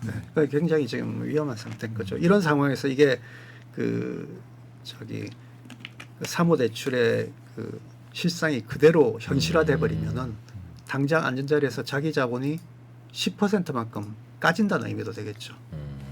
굉장히 사실 지금 위태위태한 야, 상황. 근데 저런 짓 하는 거의 진실이 뭘까요? 그러니까 즉 쟤네들이 저런 거 하는 거를 규제 당국이 진짜 까맣게 모른다. 야, 이 나쁜 놈들 보게 이런 짓을 하고 있었네. 이 머리 좋은 놈들, 나쁜 놈들 이런 상황일 수도 있고. 네. 아니면 서로 다 아는데 야, 이게 규제라는 게 이게 리만 사태 터지고 나서 안 할 수 없으니까 하기는 했어도 또 이게 규제만 많이 하면 금융회사들 돈이 시중으로 안 풀리니까 또 불경기도 되고 또 그런 거 아니냐. 그러니까 규제는 규제대로 국민들 보시게 하고 선수들은 선수들끼리 그냥 알아서 하자. 그래서 그냥 그래 뭐 네 무슨 짓 하는지 아는데 들키지만 마 하고 이제 하고 있는 건지. 저는 이제 뭐 규제 당국이 그런 나쁜 의도를 갖고 있다고는 생각지 않고요. 규제 당국이 몰랐다 그러면. 그러니까 사전에 이제 어떤 일이 벌어질지를 모르기 때문에 아까도 말씀드렸지만 프라이빗 에쿼터들이 생보사를 인수해 가지고 사무 대출을 할 거라고는 생각을 못한 거죠. 근데 저는 뭐 비전문가지만 네.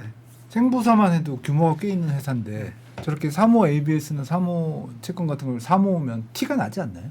장부나 이런데. 티가 나는데 이제 최근에 이제 극히 최근 5년 사이에 급격하게 벌어진 갑자기. 일들입니다. 갑자기 벌어진 일들이고 그다음에 이제 미국이 이제 조금 독특한데 우리는 다 이제 미국에 우리도 다 그 중앙 정부의 규제 당국이 다 있지 않습니까? 그다음에 뭐 은행 규제, 그다음에 뭐 보험 규제, 증권 규제 다 한꺼번에 하잖아요. 미국에도 연방 규제가 다 있습니다. 은행도 연방 규제가 있고요. 감독도 받아야 되고 증권도 연방 규제 감독을 받아야 되는데 생본 보험은 달라요. 그래서 이제 이게 지난번에 글로벌 금융위기 터지고 나서 규제 당국이 너무 파편화되어 있어서 이런 문제가 생겼다 해가지고 규제 당국을 다 통합하려는 노력했는데 보험업계는 끝내 안 됐습니다.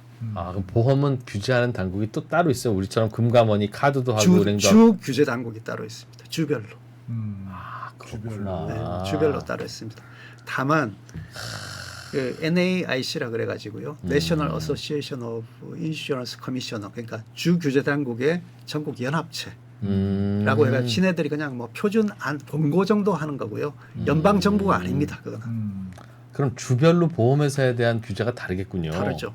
그래서 저기 벅셔 해서웨이가 네브라스카 가서 본사 차린 게 그 네브라스카 그렇습니다. 주 당국을 구워 삶았구나. 네, 그렇습니다. 그 네브라스카주는 벅셔 해스웨이가 네브라스카주에 내는 법인세나 이런 게 너무나 많기 때문에 그러니까 고객들 돈으로 주식 투자 마음대로 할 수 있게 해줬고 그걸 워렌 버핏이 그 규제 차익을 동원해서 그렇습니다. 리스키한 거 하면서 돈 많이 벌었다는 얘기군요. 벅셔 해스웨이에 대해서 물론 뭐 개인적으로는 뭐 칭송할 부분도 많겠지만 남의 돈으로 생보사 고객 돈으로 주식 투자하는 거예요. 아, 그래서 워렌 버핏이 그 네브라스카주를 떠날 수가 없구나. 못 떠납니다. 왜 저렇게 거대한 투자자가 그 월가에 와 있고 저렇게 시골에 처박혀 있나?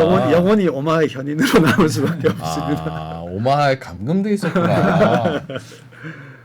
아, 나 또 그 처음 알았네. 그래서 이제 지금 이런 일들이 이제 벌어지고 있는데, 야, 이게 아까 이제 지금 규모에 대해서 이야기를 하고 있잖아요. 근데 그 이 생보사의 이런 사모 ABS 사모 채권 보유 규모는 사모 신용으로 카운트 안 되는 경우가 많아요. 근데 이 지금 사모 ABS 사모 채권 이 규모가 전체 BDC 시장 규모의 2배가 넘습니다. 그러니까 사모 신용 시장 규모가 지금 실제보다 훨씬 축소 평가되고 있다, 이렇게 보시면 될 것 같습니다. 은행의 이제 이중 차입자 문제도 그렇고요. 그래서 첫 번째 규모 보시면 규모가 작아서 시스템 리스크 유발할 가능성은 거의 없다. 이 부분은 조금 다시 한번 저희가 검토를 해볼 필요가 있다는 거고요. 두 번째로 이제 연계성입니다. 이 연계성이 사실 좀 심각한데요. 우선 사모시용 펀드 간 연계입니다.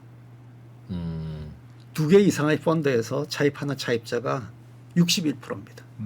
그러니까 A라는 차입자가 B라는 펀드에서도 빌리고 C라는 펀드에서도 빌리니 이런 경우 61%고 심지어는 6개 이상 펀드에서 차입하는 경우도 18%나 됩니다. 그러니까 사무시형 펀드 차입자들이 굉장히 중첩되어 있다는 거죠. 손님이 뻔하다는 얘기군요. 네네. 그것도 그러니까 상위에 좀 몰려서 네, 그렇습니다. 큰데 위주로 몰려서. 그렇습니다. 아까도 보시면은 몇 개 기업이 집중이 돼 있잖아요, 펀드. 그다음 두 번째로는 이건 이제 대출은 아니고 연쇄 출자인데요.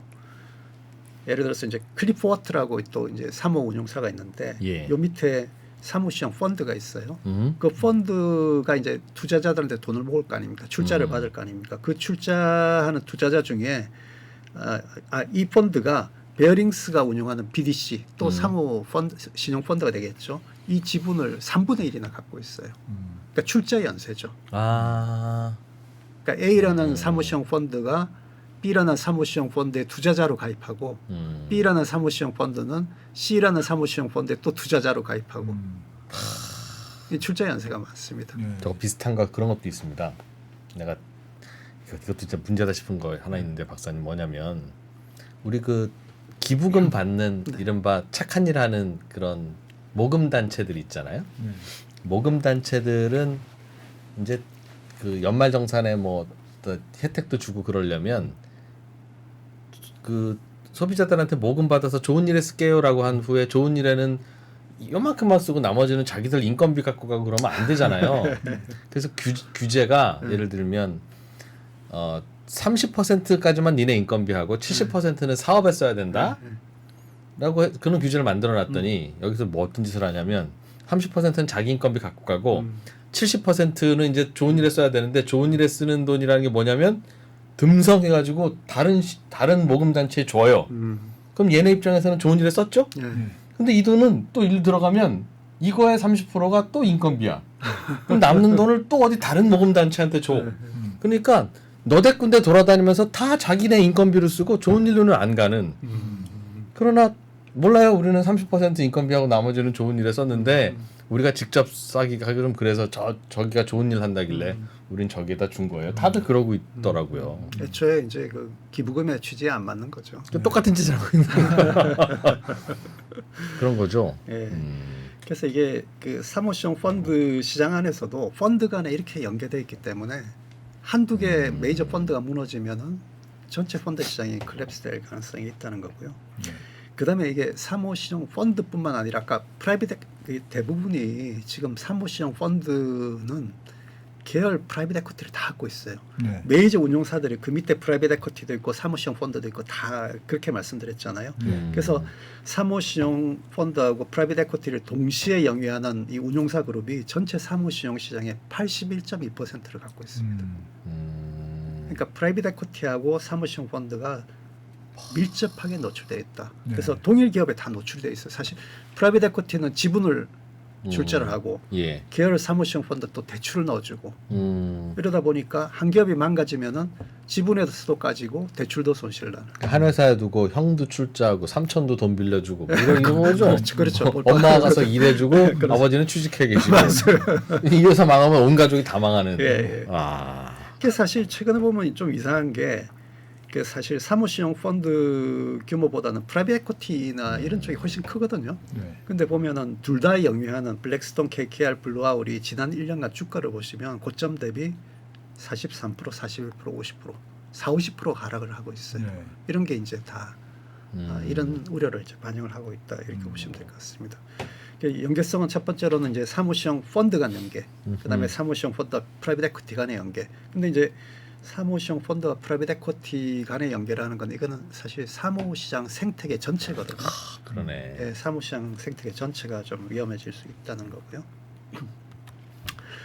지금까지 이제 사모시장 생태계 안에서 이제 연계성에 대해서 말씀드렸고, 두 번째로 이제 사모시형 펀드하고 은행과의 연계, 이중차입자 제가 말씀드렸잖아요. 그다음에 펀드에 대한 은행 대출 또 말씀드렸고, 또 파트너십 펀드 출자 이렇게 말씀드렸는 거고요.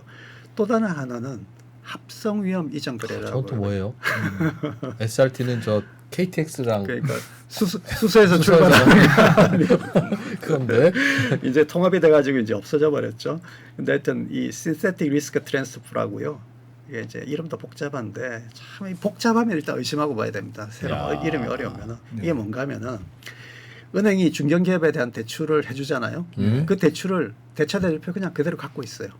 대신에 얘가 부도가 나면은 내가 보험금을 줄 테니까 네. 부도가 나면 대신 부도 난 금액을 네가 갚아줘. 이게 이렇게 하면서 상대방한테 보험료를 내고 자기는 나중에 부도가 나게 되면은 보험금을 타는 겁니다. 예. 이게 신세틱 리스크 트랜스퍼 SRT인데 이 거래 상대방으로 사모시형 펀드가 상당 부분 있다는 겁니다. 거래 상대방으로. 예. 거래 상대방이라고 하는 건 그러니까 내가 은행이 대출해준 기업이 예. 파산했을 때 대신 갚아줄 손실을 갚아줄 거래 상대방으로 사모시형 펀드가 상당 부분 있다는 거예요. 어라? 대신 보험료를 받고. 그렇죠. 그러면 사모시형 펀드 왜 그런 짓을 하느냐? 보험료를 받아가지고 펀드 수익률 높이잖아요. 평소에는 안 망할 테니. 그렇죠. 대출자들이. 옛날에 서프라임 모기지 때 야. CDS 하면서 똑같은 거네. 예, 똑같은 겁니다. 아주 심각하지만 않으면 되게 고수익이야. 예, 예. 그런 거. 크레딧 디폴트 스왑 팔아먹던. 예, 그런 겁니다. 아, 그러니까 은행한테 가서 형님 저 우리 사업하는데 돈 좀 빌려주세요. 형님 돈이 있어야 레버리지가 좀 됩니다. 그래. 근데 혹시라도 내 돈 까지면 어떡하니? 그러면 저희가 갚을게요. 응? 그럴 돈 있으면 네가 왜 나한테 와서 돈 빌리냐? 그런 건데 같은 얘기 하는 거죠? 지금 그렇게 했다는 거죠? 지금 최근에 이것도 막 뜨고 있는 규모가 급격하게 늘어나고 있습니다. 자, 그런데 더 야. 황당한 건 뭔가 하면은 이 합성 위험 이전 거래 SRT를 통해 가지고 위험을 사무시형 펀드에 넘겼잖아요. 네. 그런데 그 바로 위험을 넘긴 사무시형 펀드에다가 은행이 대출을 해주는 경우도 있습니다. 이 뭐 뱅글뱅글 도는 거죠. 지금. 돈 좀 빌려주세요 형님. 야 내가 손해보면 어떡해. 그럼 제가 책임질게. 제가 보험 잘하는 그 보험사가 있어서 보험에 가입시켜 드릴게요. 그 대신 보험료를 형님이 좀 내세요. 그리고 나서 보험사한테 우리는 뽀찌 받았겠지. 그리고 나니까 여기는 매우 자유로워졌고 형님 어차피 자유로워졌는데 돈 한 번 더 빌려주시죠. 그래? 아 이런다는 거죠. 네, 그러니까. 네, 그렇습니다. 야 이 연계성이 엄청난 거죠 지금. 진짜 열심히들 산다. 네. 그런 것들은 다 이제 이게 사실 이제 그래서 이 사무시형 펀드로 그 중견기업 대출이 넘어간 게 아니고요. 결국은 협업해가지고 그 시장에서 계속 돈을 돌고 이제 돌고 또 있는 돌고 겁니다. 그러고 예. 있다. 그다음에 이제 사무시형 펀드와 생보사의 연계인데, 요거는 제가 좀 전에 말씀드린 것처럼 생명보험 권역이 사무시형 시장과 가장 강하게 연계되어 있습니다 지금. 뭐 직접 대출 펀드 출자도 있고 최근에 아까 그 사모 ABS 사모채권 발행 이게 생명보험 업계 전체 총자산의 무려 14%가 됩니다. 저 14%면요. 잠깐만요. 네. 정리해 보면 지금 3호 대출해 주는 저 펀드는 소프트웨어 회사들한테 대출해 줬다가 문제가 생길 가능성이 높고 그러면 자기들은 망하는데. 그죠? 3호 대출한 자기 그 펀드 자체는 지들은 망하는데 이제 여기랑 얽혀 있어서 또 누가 같이 망하는 건 아니겠지라고 살펴봤더니 그거는 큰 문제는 없어진 것 같은데 은행이 자꾸 돈 넣는 흔적은 있네. 네. 여기까지 알려주신 네, 건데 은행뿐만 아니라 생보사들도 자산의 14%를 여기다 넣었네. 네. 라고 하면 생보사 자산의 14%도 똑같이 손실날 수 있다는 네, 거잖아요. 그렇습니다. 근데 생보사 자산의 14%가 날아가면 이 생보사도 부실해지지 않나요? 그렇습니다. 그럼 괜찮은 게 아니잖아요. 그래서 제가 지금 연계성을 가지고 말씀드린 겁니다. 그러니까 오. 계속 사모시형 시장에 규모가 작고 사모시형 뭐 시장에 그 펀드 투자자들만 손실 보는 선에서 끝날 거라고 한 게 결코 그렇지 않을 수 있다는 걸 제가 말씀을 드립니다. 아, 이번에 저도 뭐 퍼즐을 맞추다 보니까 그 투자자 중에 하나가 생보사고 네네. 생보사는 지들 돈으로 하는 게 아닐 수 있으니까 아니죠. 계약금 우리 그치, 본 계약금 고객 확인하지. 돈이니까. 그렇죠. 네, 네. 그다음에 생보사한테 은행들이 또 대출을 많이 하고 있어요.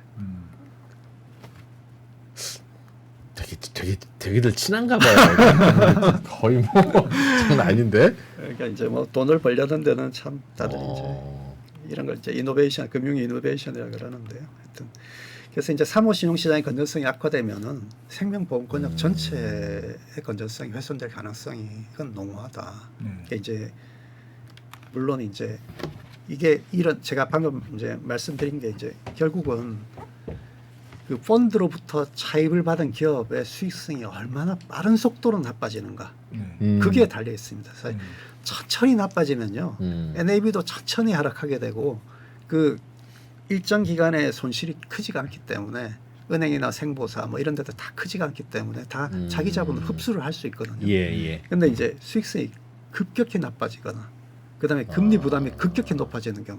근데 수익성 최근에 그럼 이자도 못 갚는다면서요. 그렇죠. 금리 부담 또 지금 기준금리 인상이 거의 확실시되잖아요. 그다음에 하이퍼스케일러들이 전에는 다 자기 돈으로 저기 투자를 했는데 그 데이터 센터 짓는데 지금은 하이퍼스케일러들이 들도 채권 조차도 발행해서 그렇죠. 돈을 다 끌어가고 있잖아요. 아, 그러면 제한된 자금 내에서 저쪽으로 돈이 못 가는구나. 네, 돈이 못 가는 거죠. 돈도 못 가고 가더라도 아주 높은 금리로밖에 이제 차입할 수 없는 거죠. 밖에 없는 거죠. 그래서 이제 이렇게 되면은 펀드 같이 NAV에 대한 급격한 조정, 즉 NAV 하락폭이 임계치를 초과하는 경우가 발생할 수 있다는 겁니다. 이렇게 되면은 이제 어떤 일이 벌어지는가 한번 이제 나름대로 이제 이건 뭐 상상력으로 한번 적어본 건데요. 우선 이제 연금기금 등 기관 투자자들은 미리 이제 자산 배분을 합니다. 예. 그러니까 뭐 주식, 채권, 뭐 픽스드 인컴, 뭐 그다음에 뭐 대체 투자 뭐 이렇게 크게 한다고 보죠. 근데 대체 투자에서 NAV가 확 떨어지잖아요. 예. 그러면은 나머지 자산 비중이 너무 높아져 버려요. 그렇죠. 그래서 그 나머지 자산 줄여야 돼요. 그렇지. 그 리밸런싱이라고 줄여서 다시 대체 투자로 넣어야지. 넣어야 되는데 뭐 이제 망가졌으니까 넣지는 않을 거고 아마 이게 NAV가 크게 하락하는 걸 예. 보고 이거 뭔가 문제가 터지겠구나 싶으니까 나머지 주식이나 채권도 같이 줄이게 될 겁니다. 야, 그러면 갑자기 내 주식이 빠지겠네. 난 소프트웨어 회사도 아니고 사모대출도 아니고 아무것도 아닌데. 그러니까 이제 연금기금 기관 투자 리밸런싱 때문에 이제 유동성 높은 자산을 매각하게 될 거고요. 예. 생보사 같은 경우는 사무신용 시장에 투자한 돈이 급격히 훼손이 되잖아요. 그럼 자기 자본이 확 떨어지겠죠. 그러면은 RBC 규제 못 맞추잖아요. 네. 그러면은 또 자산을 줄여야 돼요. 자산 줄여서 특히 위험 자산을 줄여야 돼요. 위험 자산 줄일 그때 위험 자산인데 국채를 제외한 유동성이 높은 자산을 팔겠죠. 생보사가 무슨 대출 받은 거라든가 채권 갖고 있는 채권을 많이 갖고 있습니다. 우량 회사채들 많이 갖고 있습니다. 유동성 높은 회사채들. 팔아서 캐시로 만든 주식도 갖고 있고 그런 것들 팔아서 이제 하게 되는 거고 은행도 마찬가지죠. 이렇게 노출되어 있는 뭐 그 펀드에 대한 대출이나 이런 것들이 좀 문제가 되면은 이게 이제 자기 자본 비율이 떨어지니까 위험 가중 자산 분모를 줄여야 되잖아요. 그러면 이제 위험도가 있지만 우량한 회사채 이런 것들을 팔기 시작하는 거죠. 그렇게 되면서 이제 일부 자산 가격이 하락을 하게 됩니다. 그러면 이제 신용으로 그 샀던 사람들 또 이제 팔아야 되고 숏감마 이른바 어려운 얘기 나오네요. 자 이제 일부 자산 가격이 하락하게 되면은 이게 이제 골치입니다. 이게 트리거입니다. 왜냐하면은 연금기금, 생보사, 은행들이 매각하는 자산은 거의 대부분의 금융회사들이 똑같이 갖고 있거든요. 그렇겠죠. 그렇겠죠. 자, 그래서 이제 이때부터는 레버리지하고 단기차입. 아까 제가 시스템 리스크를 촉발하는 요인이 사이즈, 규모, 상호 연계성, 그다음에 레버리지, 단기 차입을 했는데 지금까지는 규모하고 상호 연계성만 봤는데 이제 일부 자산 가격이 투매 때문에 하락하게 되면은 레버리지와 단기 차입도 이제 본격적 문제가 되기 시작합니다. 왜 그런가 하면은 금융 권역 중에서는 투자은행하고 일부 헤지펀드들은 부채가 많아요. 항상 레버리지 쓰죠. 부채가 많은데 이 부채가 대부분 또 단기 차입입니다. 자 그러면은 생보사, 연금기금, 은행들이 파는 자산을 투자은행이나 헤지펀드들도 대부분 갖고 있어요. 그럼 이 자산 가격이 하락하잖아요. 그러면은 투자은행들이 갖고 있는 자산을 보고 그걸 담보로 단기로 돈을 빌려준 대출자들이 담보 자산 가치가 떨어지잖아요. 단기 대출금을 막 회수하기 시작하는 겁니다.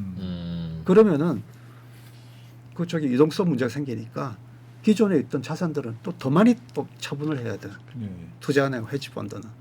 그러면은 소규모 아까 생보사 은행 선에서 그쳤던 소규모 우량자산 투매가 아니고 이거는 전방위적인 자산 투매로 이제 벌어지는 겁니다. 왜냐하면 유동성 위가 그만큼 무서운 겁니다. 그래서 그렇지. 돈 내달라 그러면은 방법이 없어. 무조건 현금화 시켜야 되니까 이때 되면 국채도 팔기 시작해요.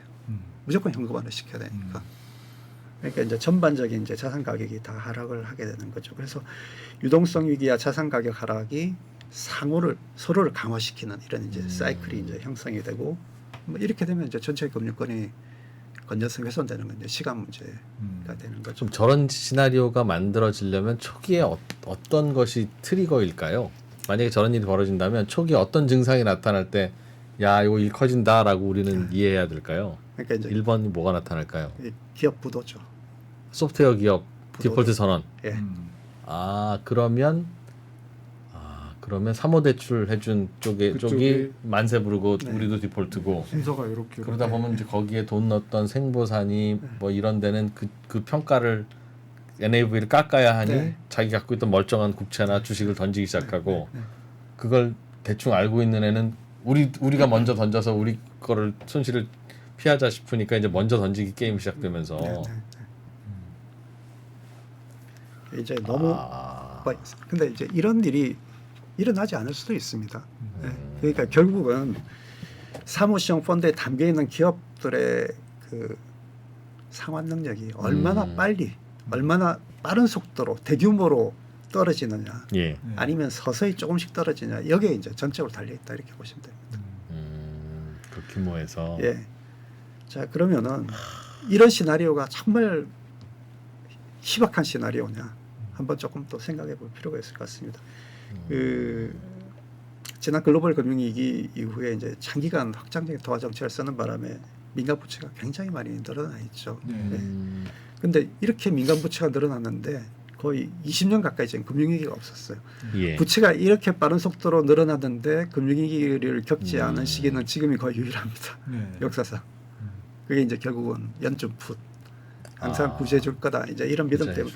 저는 이제 사무운용사들이 이렇게 적극적으로 자산 늘린 것도 지난번 글로벌 금융위기 이후에 레슨이라고 생각합니다. 모두를 다 구제해 줬잖아요.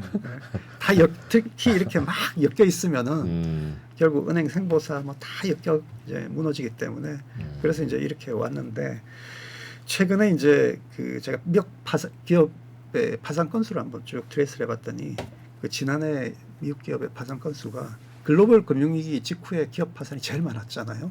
2010년 이후에 지금 최고점입니다. 그리고 3년 연속으로 계속 높아지고 있어요.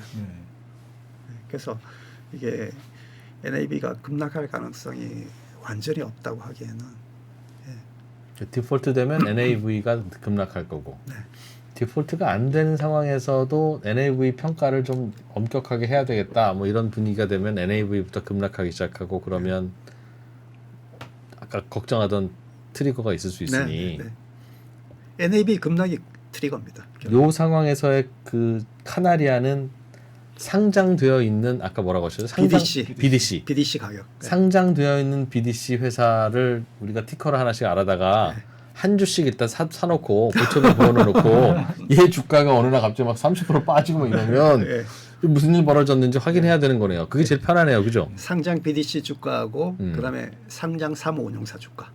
그죠? 아 상장 프라이빗 에코티하고 프라이빗 데트 펀드 둘 다 갖고 있으니까요. 상장 사무운용사? 상장 사모 대출 해주는 거기도 아니요, 그러니까 사무운용사들이 상장이 많이 돼 있잖아요. 아까 제가 잠깐 사모 대출 해주는 운용사가 그게 대부분 프라이빗 에코티도 다 갖고 있거든요. 예. 거기가 어딘가 하면은 뭐 한두 개만 해놓으면 되겠지. 보초병 많이 들을 건 없고. 블랙스톤, KKR, 블루아울 이런 데가 다 이제 전문 사무운용사거든요. 다 상장돼 있어요. 근데 최근에 주가가 제가 아까 40-50% 빠졌다 말씀드렸잖아요. 근데 쟤네는 빠지면 제가 이게 우리 걱정하는 저것 때문에 빠지는 건지 그냥 장사가 잘 안 돼서 빠지는 건지 헷갈릴 수 있으니까. 근데 이제 프라이빗 에코티 쪽의 문제도 뭐 얘네들이 그 사스 기업에 투자도 꽤 했을 테니까 그럴 수도 있는데 그 사모신용의 영향도 상당히 크지 않을까 저는 그렇게 보고 있습니다. 그 가장 직접적인 거는 아까 2%는 말씀하신 것처럼 상장 BDC의 주가 추이를 보시면 상장 BDC. 상장 BDC 뭐 있어요? 배워봅시다. 그거 저희가 백종원 기자가 찾아서 이 영상 댓글에다 달아드릴게요. 알겠습니다. 그리고 이제 그 기업 파산이 이제 하여튼 만만치 않다. 이제 우리가 이제 지금 주식시장도 양극화되어 있잖아요. 저기 뭡니까 빅테크 기업들 빼고는 주가들이 안 좋잖아요.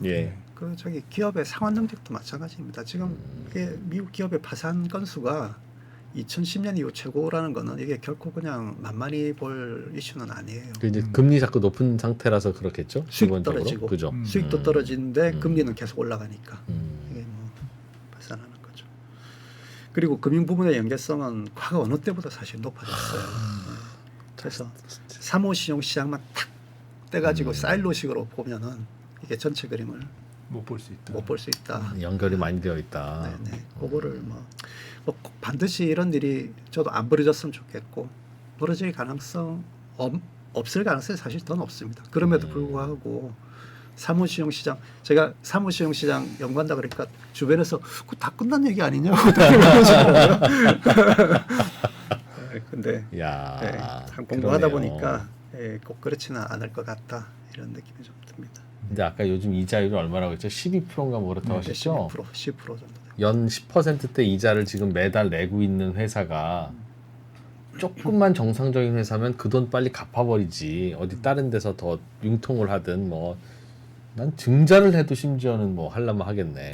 그 심지어 페이스북도 얼마 전에 회사채 발행할 때 9%가 되지 않았어요? 맞아요. 그 정도였어요.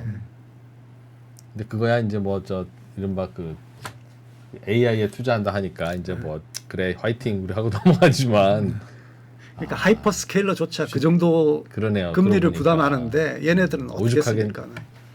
정상적인 회사일 가능성이 쉽진 않네 진짜. 네.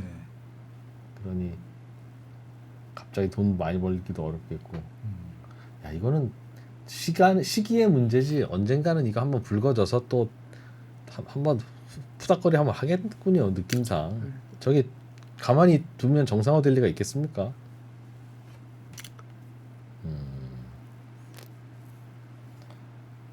백 기자님 저 임무가 아주 중요합니다. 우리의 카나리아를 좀 찾아다가 좀 알려주세요. 특히나 이제 이게 또 아까 말씀드린 것처럼 이제 개인 투자자들 유치하려고 그 준개방형을 도입했잖아요.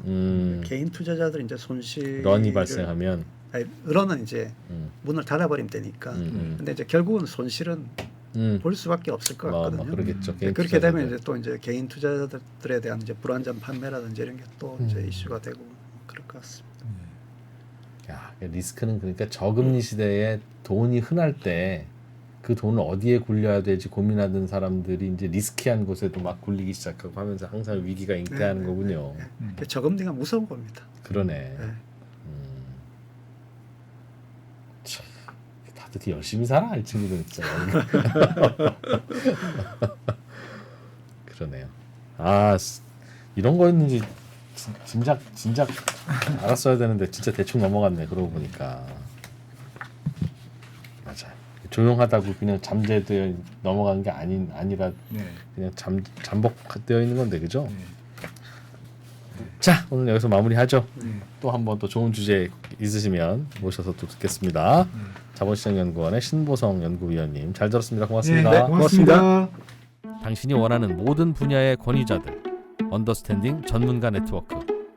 어느 산업을 지정할 수 있는 게 아니라 기업이 잘하는 걸 해야 된다. 가장 깊은 통찰을 당신의 현장으로 연결합니다.